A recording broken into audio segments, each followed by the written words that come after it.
Hello and welcome back to another video. Today I'm going to be sharing some vegan dishes you can enjoy over the summertime, take to cookouts with you, parties, graduations, birthdays, anything in general. They're super easy to make and really delicious. I'm also going to be linking below some other recipes you guys can check out that would be super simple to make and I think you would also enjoy. So let's get into it. The first recipe I'm sharing is cheddar biscuits. They're really similar to the Red Lobster cheddar biscuits and they are absolutely to die for. I bring them to different parties and occasions and everybody always loves them and asks for the recipe, and they're honestly super easy to make too. It takes less than 15 minutes to throw the ingredients together and then they take about 10 to 12 minutes to cook. So it's even better that it takes little time and little effort. So first we're going to start by mixing our dry ingredients together. So the cheese I prefer to use when I'm cooking is the Daiya cheddar shreds. I just find it cooks really well normally in recipes and is the most like cheese-like resemblance without also having to spend a ton of money on a vegan cheese. And then we're going to mix some lemon juice and non-dairy milk together to give us kind of like a buttermilk replica. And then we're going to give that a good stir, and then we're going to mix in some butter with that.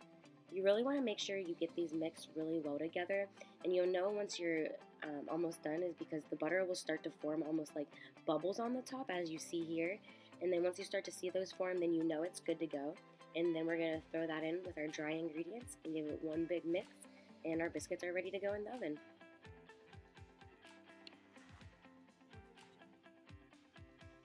I definitely think using a fork or a whisk is going to be your best bet for this recipe just to make sure everything is really well incorporated. And then you're going to use a quarter measuring cup just to make sure they're all the same size and give you kind of like that biscuit shape. And you're going to throw them in the oven. And then while those are cooking, you're going to melt some more vegan butter, add some fresh or dried parsley, and then garlic powder. Give that a good mix. And then once your biscuits come out of the oven and are warm, you're going to go ahead and drizzle this on top. And they're ready to go. This is definitely one of my favorite recipes because it's super simple to make, and come on, who does not love carbs? So now moving on to our next recipe, I'm going to be sharing with you just your basic potato salad. It's nothing fancy, just figured I'd share with you how we make it in my family. We just boil some water, cook the potatoes, strain the potatoes, make sure the water's off of them, and then I always like to use the Heilmann's vegan mayo. It's super simple to find at your regular grocery store. It's honestly just in the mayo aisle, and I think vegan mayonnaise tastes exactly like regular mayonnaise. I have multiple people in my family who aren't vegan or vegetarian and still consume it because it's just that good. So we're going to go ahead and mix that with some mustard and then stir it up. We also added in some black pepper for a little bit of seasoning. And then to top it off, we add in a little bit of pickle juice just to give it a little bit more flavor, a final stir, and then top it off with more black pepper, of course. And then just stick it in the fridge to give it time to set and let all the flavors mix together, and then you're good to go. Moving on to the next recipe, we have chocolate chip cookies. I always like to try different recipes by different people because you never know, everyone makes everything different, adds their own twist and special ingredient to it. I personally wasn't super impressed by these cookies. I probably won't make them again, but you know, you live, you learn, you have some bad cookies and life goes on. So I will link below some other recipes again. So I won't include this recipe because I wasn't super impressed by it again, but I will include some other chocolate chip recipes that I have tried before and I know will come out delicious and everybody will love them. And vegan chocolate chips are super easy to find as well. I just find those at your regular grocery store, and they're normally hidden with your regular chocolate chips. Just make sure you read them. It says non-dairy, and a lot of times they'll even say vegan on them, and just read the ingredients if you want to double check. So then we're going to go ahead and put those on a pan, and I'm sure most of you know how to bake cookies. We're going to set those in the oven, and as you see, we have our baked beans cooking at the same time also. Time management is key. So here they are, they came out. They weren't absolutely terrible. I did eat one, but again, I probably won't be making this recipe again. But life goes on, and now to the mac and cheese. I've only made vegan mac and cheese by scratch a couple times, but the recipes normally include nuts and are super complicated and soaking things and high-tech blenders and blah, blah, blah. And so they normally never come out that good, or I end up just getting too stressed out by how intense the recipes are, because seriously, who has that much time for mac and cheese?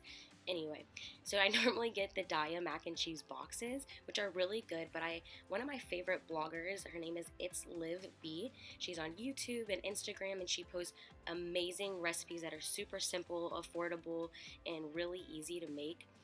So this was a new one that she recently did. It has no nuts in it, which I really liked, and it only takes about like 25 minutes.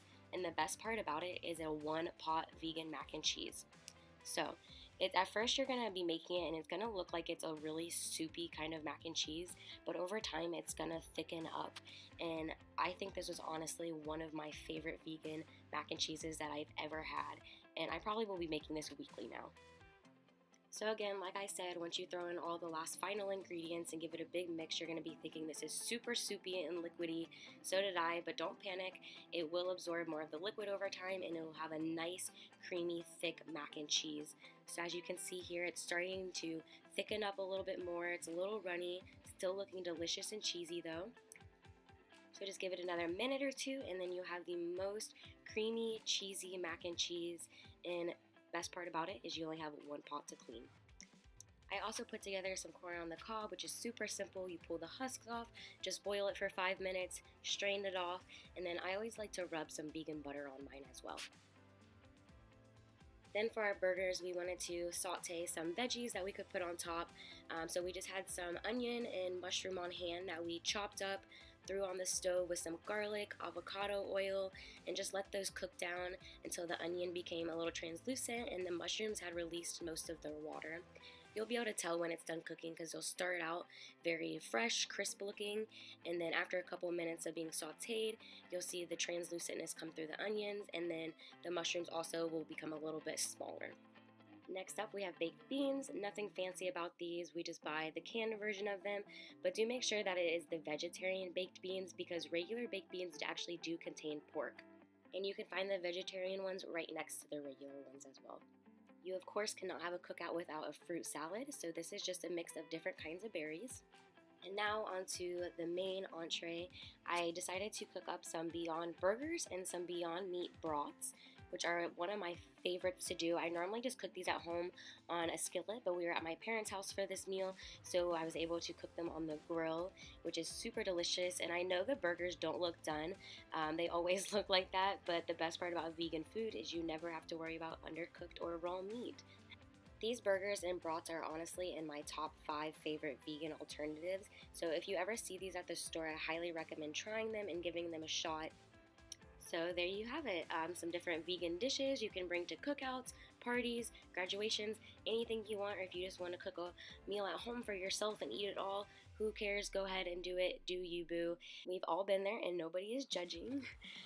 But again, I really hope you guys enjoyed these recipes and you try them out.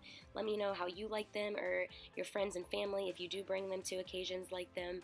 And I will be linking other recipes you can check out and try that are different from these ones.